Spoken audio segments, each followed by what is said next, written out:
D'abord, je voudrais rendre hommage à cet acte de courage de la part de Samir Feriani, parce que je sais qu'il a subi de très fortes pressions et qu'il a été détenu pour essayer pour avoir révélé des vérités sur la police tunisienne sous Ben Ali. Moi personnellement, j'ai toujours pensé que c'était bien des policiers qui m'avaient attaqué pour plein de raisons. D'abord parce que j'étais venu quand même souvent en Tunisie, donc je savais qu'un journaliste étranger était quand même étroitement surveillé et suivi. Surtout dans cette période qui était une période très, très critique, à la veille du sommet de l'information, le sommet mondial de l'information, et aussi en raison du lieu où j'ai été agressé, rue de Palestine, dans un quartier où il y a beaucoup d'ambassades, il y a l'Institut Goethe qui était justement à 2 pas, donc il y avait énormément de policiers partout, des policiers en plus qui se trouvaient devant moi, des policiers en civil qui étaient au pied de l'hôtel où j'étais, où je me rendais ce soir-là, et des policiers qui se trouvaient derrière moi, armés, qui gardaient une école juive. Et mes agresseurs, en fait, ce qui prouve bien que c'était vraiment coordonné, c'était pas une attaque opportuniste de délinquants cherchant juste à voler le sac d'un touriste. C'est dans le fait que 2 agresseurs sont venus d'une rue latérale, ils m'ont coupé la route, alors que 2 autres personnes me suivaient en fait par derrière. Les 2 personnes devant ont d'abord aspergé de gaz lacrymogène. J'ai appris par la suite que c'était pas évident de se fournir cette petite bouteille de gaz lacrymogène en Tunisie à ce moment-là. C'était pas n'importe qui pouvait se procurer ce type de matériel. Et ensuite, ils m'ont donc roué de coups, et puis après, ils m'ont poignardé. Et donc, ça a duré relativement longtemps. Il y a eu des cris, il y a eu échauffourées. Aucun des policiers qui étaient devant moi ou derrière moi n'ont bougé, ne sont intervenus.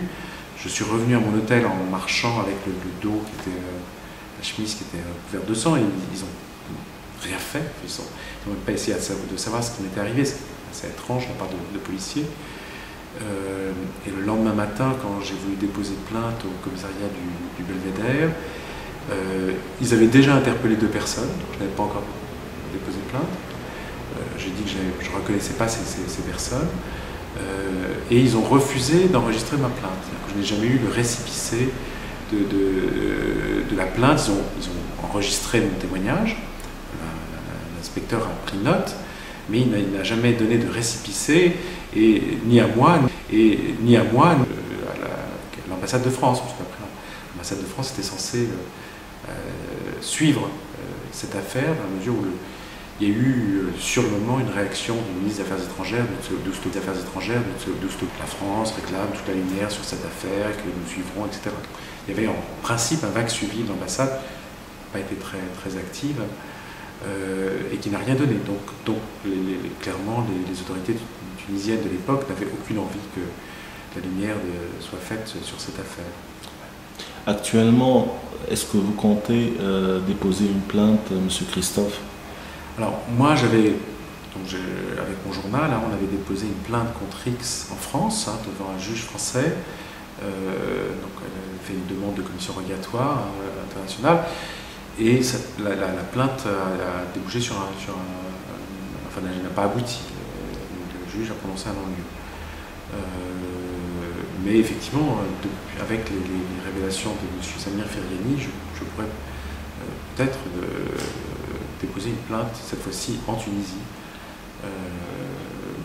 Moins pour ma propre personne que pour savoir un petit peu comment ce type de décision pouvait être prise et quelle était la chaîne de commandement qui a permis ce type d'opération de se faire. En consultant l'archive d'Internet à propos de ce qui a été publié suite à l'agression en 2005, j'ai noté un communiqué publié par l'ambassade, plutôt par le ministère des Affaires étrangères français, cité par le site tunisien Tunis News. En voulant consulter le contenu de ce communiqué, j'ai été surpris par un 404 not found. Donc je suis retourné voir un site sur internet qui est, on peut le décrire comme l'archive d'internet, archive.org, et j'ai consulté la Wayback Machine. La Wayback Machine qui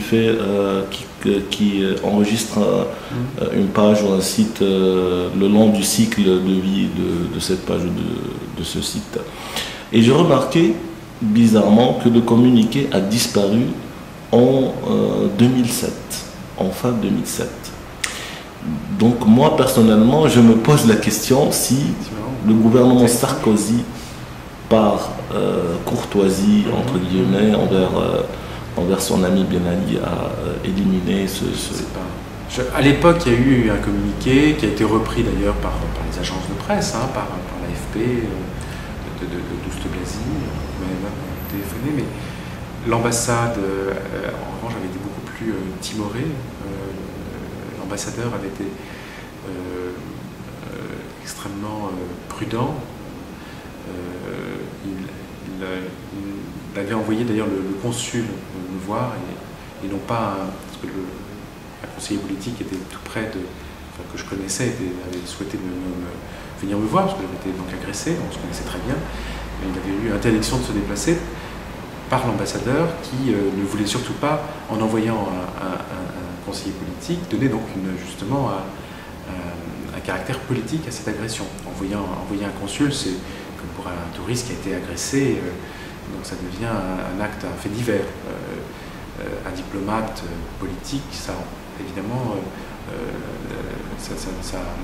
la signification est tout autre. Donc oui, c'est vrai qu'il y avait, ça n'a pas été le cas de tous les, bien sans faux, de tous les ambassadeurs, mais il y avait des complaisances de la France à l'égard du régime de Ben Ali, qui est bien connu.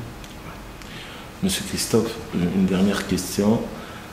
Vous avez visité la Tunisie à plusieurs reprises, notamment en 2005 quand vous avez été agressé.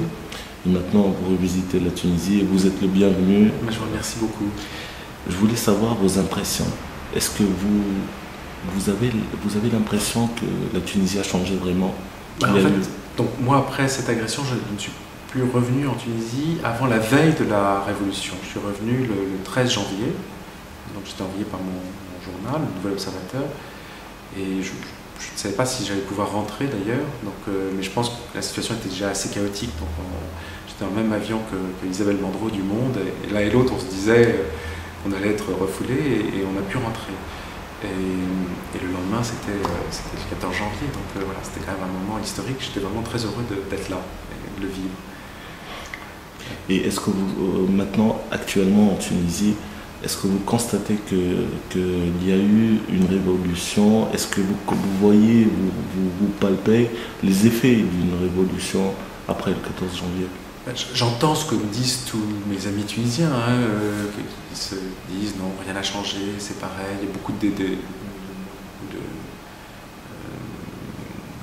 déception, mais en plus, quand pour les élections, je m'étais rendu dans le bassin minier de Gafsa, et c'est vrai que la situation économique était terrible, qu'il y avait des tensions en plus extrêmement fortes, il y a eu des affrontements très violents.